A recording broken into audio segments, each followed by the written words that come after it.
Good evening, Lucid City. I am David Gonzalez. I want to thank you for taking the time to watch this debate. I know it'll be a good one. I decided to run for mayor because the problems I faced leading taxi have prepared me with the skills needed to look after and raise up the city. This city is in a bad place now, and you need a candidate who has the drive and the determination to persevere even when challenges arise. I don't walk away from a challenge. Everything I have ever done has been for the city. So listen to my words and give me your support. Thank you. Hello, Lucid City. I'm running for mayor because I can do more for the people who live here. City Hall should be active, visible, and useful. To make that real, we need better systems, clearer communication, and stronger support for citizens, businesses, and the people trying to build something in this city. I've spent my time here helping people through real estate, my nonprofit, Lucid Lift, and 2 mayoral cabinets. As mayor, I'll turn that experience into action with structure, activity, and follow through. Thank you. If the city had a mascot, what should it be and why? That is an excellent question. I'll have to say it's the Roadrunner. Think of, when you're up every morning on Saturday watching the Saturday morning cartoons and you see the perseverance of the Roadrunner to get away from that wily coyote. I think that's a good metaphor for what the city can be. All the challenges that rose, you go pick yourself back up and just get back on the run. Just keep running. Okay. Yeah, I'd probably say it's a bit of a peacock, right? It's a little bit crazy, a little bit out there, and sometimes you get a little dance in, you have some fun. Sometimes it's bright and colorful, and yeah, it's a great place to be and to hang out and have a good time. If Mhm. you are to lose this race, what is your next move? Ooh, that's a great question. I think my goal would be to continue my work with Lucid Lift and help as many citizens as I can, and maybe even through lawyers and other folks, still do the best I can to help the city. We want to make sure that we still do the best for Lucid citizens, and then of course we'll do some hunting and fishing as well. It's something I like to do, and spend time with friends and help them with their businesses. That's there's a lot of businesses struggling in the city, and I'll continue to do what I've been doing, and that's help them out and do what I can through grinding for materials or working out at the farm. A lot of these things I like to do to help people, so that's what I'll continue to do. So ever since the meter happened, over what was it, 2 months now? I dedicated my business to help out the city as much as possible. Every Tuesday, I do what we have Taxi Tuesday, where I pay for food at a different restaurant. From time, I'll also pay for free repairs at different mechanic shops around the city. I will continue to do so. I have also dedicated funds to help businesses that I feel have unfair or restrictive taxes. So as of right now, I feel the biggest example for this would be our tuner shops. So I will continue to, help supplement their funds whenever every week in regards to Paleo tuners and monthly in regards to rev up. That way, these businesses that have restrictive taxes where the income doesn't really match can, keep their doors open, pay their employees, and provide great service to the city. Thank you. Great question. In one sentence, what does Lucid City mean to you? Lucid City is, I would say, it'll be pride and community. I feel that this is the best place to be. Work together, come together, and persevere. Lucid City is a community where we get to have interactions with other people and kind of fulfill different things we like to do with each other. And Lucid City is a community where we gather and we get to have good times and enjoy. And sometimes we got to work hard to get things done. And I love Lucid City. I love to spend time with friends, and this is my community. Businesses, both legitimate and gray market, play a major role here. How will you support entrepreneurship while maintaining fair regulations? This is a great question. I think something a lot of people don't know at City Hall is you can be an entrepreneur. You can register your business, apply to register your business with City Hall. And I think that process needs to be faster, easier to understand, and be more organized. When someone has a business idea or a small business that they want to register with City Hall, I do not want them waiting weeks with no answer. I want them to know that their application will be received, what step it is in, what needs to be changed, and I will do my best to help them make it work within Lucid's limitations. Of course, sometimes it may not work, so we can maybe try to help them build that and try to do that in a fair way. And as far as taxes, we'll try to be as fair as we can with all of the current brick and mortar businesses. We want to make sure that that's kind of fair across the board. So I'd be happy to do that. When the city opened up over a year ago, I set up a career expo with all the businesses in the city. It took a lot of prep, and if it's necessary, I will do so again. As the owner of Taxi, I've already dedicated to paying a restaurant each week to help out and hand out free food to the citizens of the city. That will not change if elected. Taxi will continue to pay for it, as I feel it's my duty as a business owner to give back to the people. I've also dedicated to help businesses to pay for their weekly and monthly taxes. The business most in need of the support are our tuner shops, Rev Up and Polito Tuner. I've set aside money for both of these shops to assist with their needs. I've asked for nothing in return. I own no stock, get no percentage of the profits. When I was paying off Taxi, I had to farm sanitation to sell mats to keep the budget up, to pay the taxes and pay my employees. I do not want any other business to go through the struggle that I did. Do you believe current policing tactics reflect the values of Lucid City? If not, what needs to change? I think it is important that PD and EMS be paid fairly, as the city needs both cops and crims to function smoothly.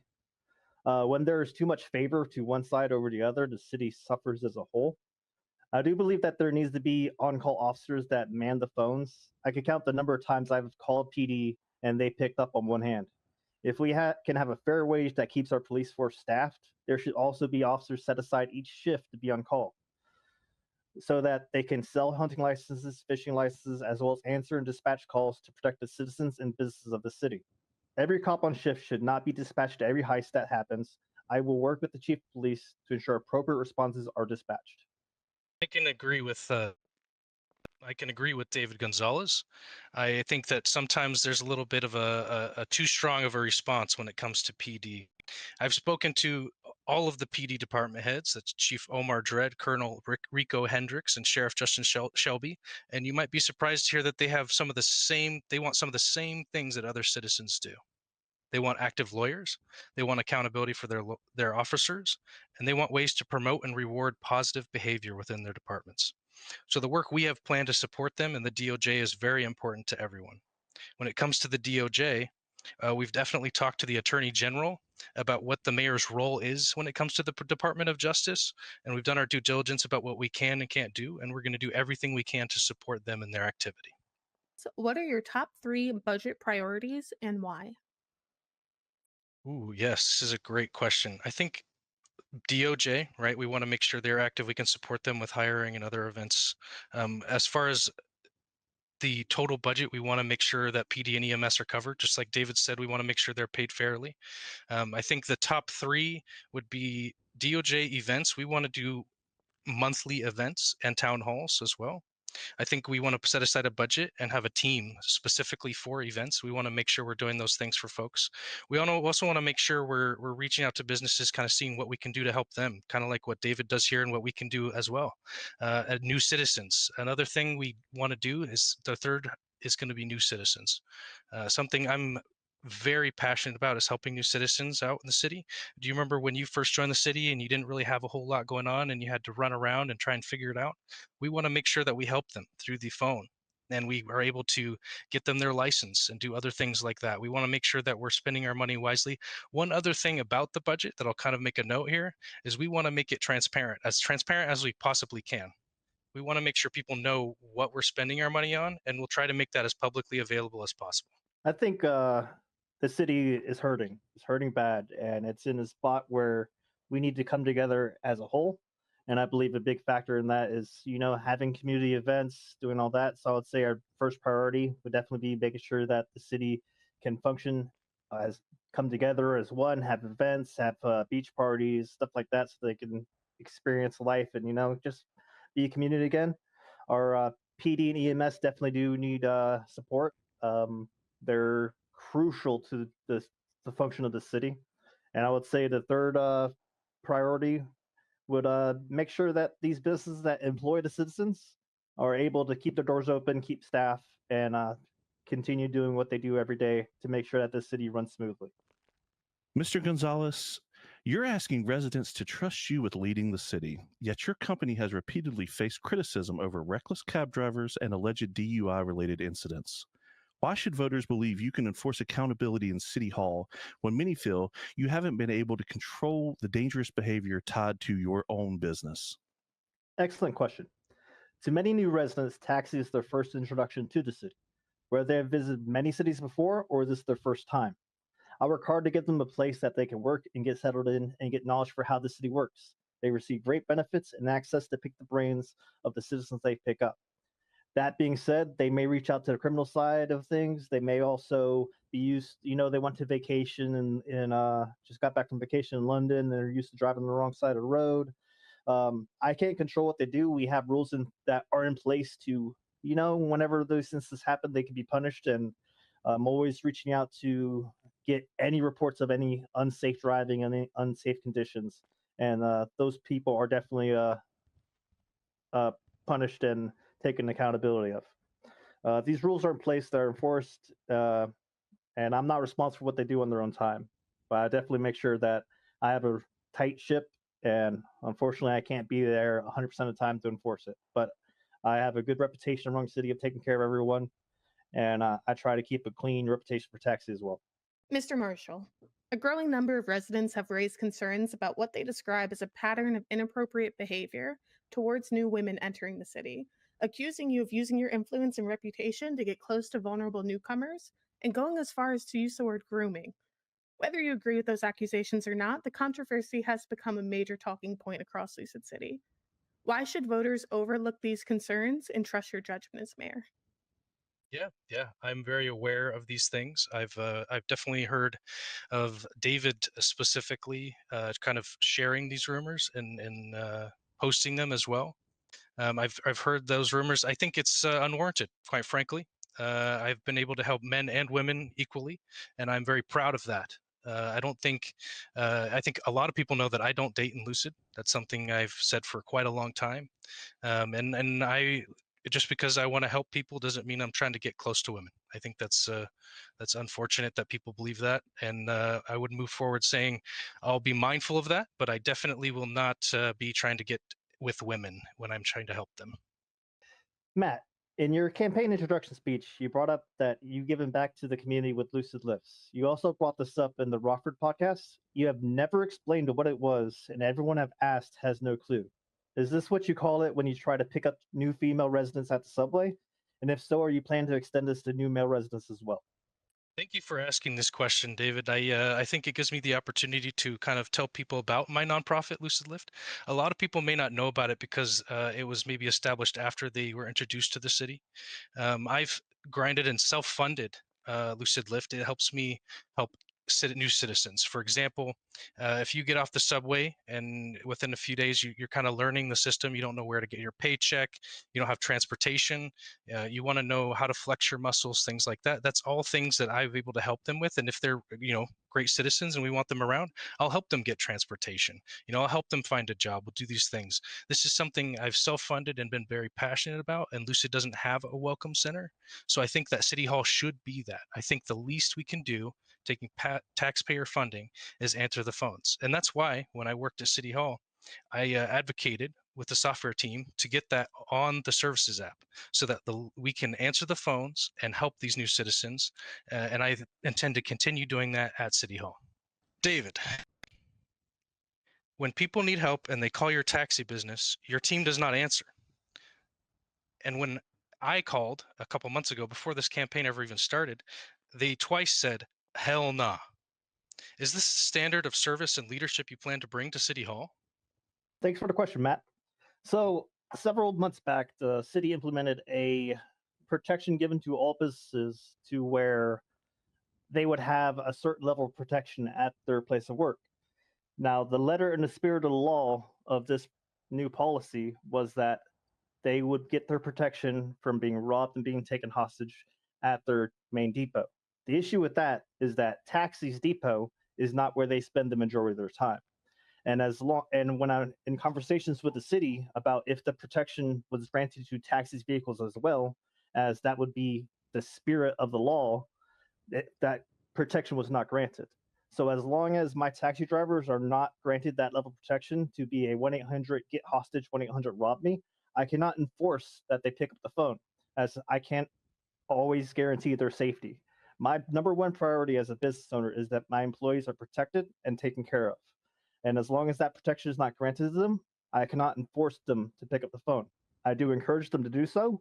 And I have several drivers that do love to have that roly poly experience of picking up and taking people where they need to go. Taxi is a wealth of information to new residents that fly in. You mentioned that you like to uplift new residents in the city.